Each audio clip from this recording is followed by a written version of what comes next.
Peuple de Dieu, sois béni encore ce matin, sois béni abondamment. Et que la grâce de Dieu, la faveur de Dieu continue toujours de te localiser là où tu te trouves. Ce matin, j'aimerais encore t'interpeller, juste pour un petit bout de temps, t'interpeller sur l'esprit de colère.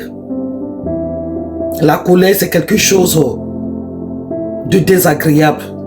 La colère, c'est un esprit qui peut t'empêcher facilement de rater des opportunités, facilement de bloquer des grâces dans ta vie. La colère, c'est quelque chose qui peut fermer la porte de ton ciel. Et ce matin, j'aimerais t'interpeller par rapport à cela.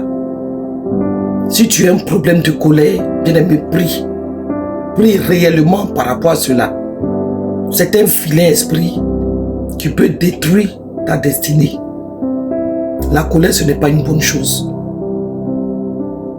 Moïse a été choisi par Dieu pour aller libérer le peuple d'Israël. Et le Seigneur l'a toujours guidé tout au long du chemin.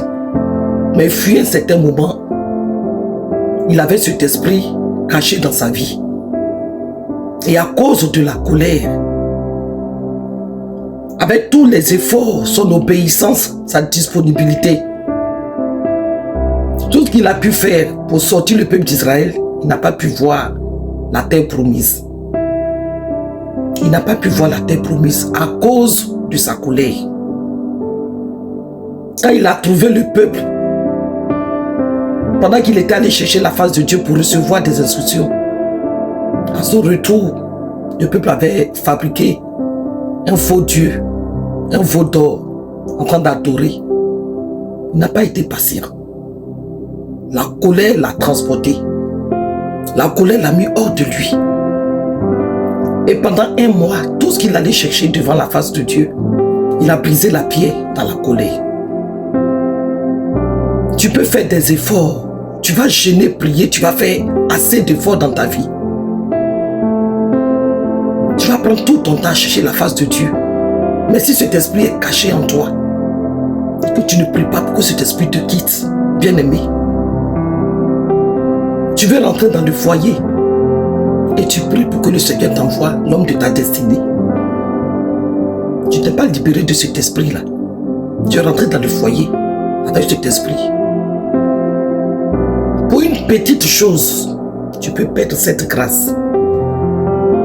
Pour une petite chose, tu peux rater ton foyer à cause de ton caractère, à cause de ton cœur, de ton comportement. Parce que quand tu as la colère en toi, il t'emmène à poser des actes désagréables. Tu deviens désagréable, tu deviens invivable. Tu deviens insupportable. La colère détruit beaucoup de choses, beaucoup. Et quand il finit de détruire, c'est là que les écailles tombent de tes yeux et tu réalises que tu viens de faire une erreur. Et en ce moment, c'est trop tard. Ce n'est pas une bonne chose, la colère. La colère n'est pas une bonne chose. La colère peut t'isoler de beaucoup de choses. T'isoler des humains.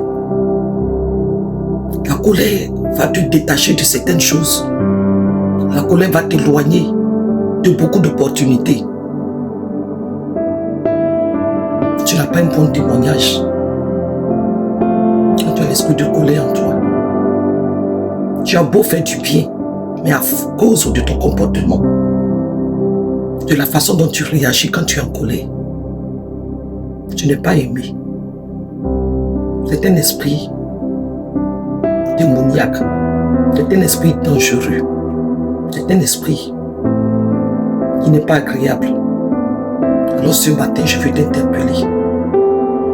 Si tu as un problème de colère dans ta vie, prie. Demande l'aide à Dieu. Demande l'aide au Saint-Esprit. Demande le secours du Saint-Esprit afin qu'il vienne t'en délivrer. Sinon, ça sera difficile pour toi de rentrer, de recevoir des opportunités, des bénédictions. Voilà ce que je voulais te dire ce matin, enfant de Dieu. Agréable enfant de Dieu, que le Seigneur aime de tout son cœur. Si tu as un problème de colère, ne néglige pas. Ne dis pas non, moi je suis très colériuse. Il ne faudrait pas que ça soit un orgueil pour toi, une fierté pour toi. Non.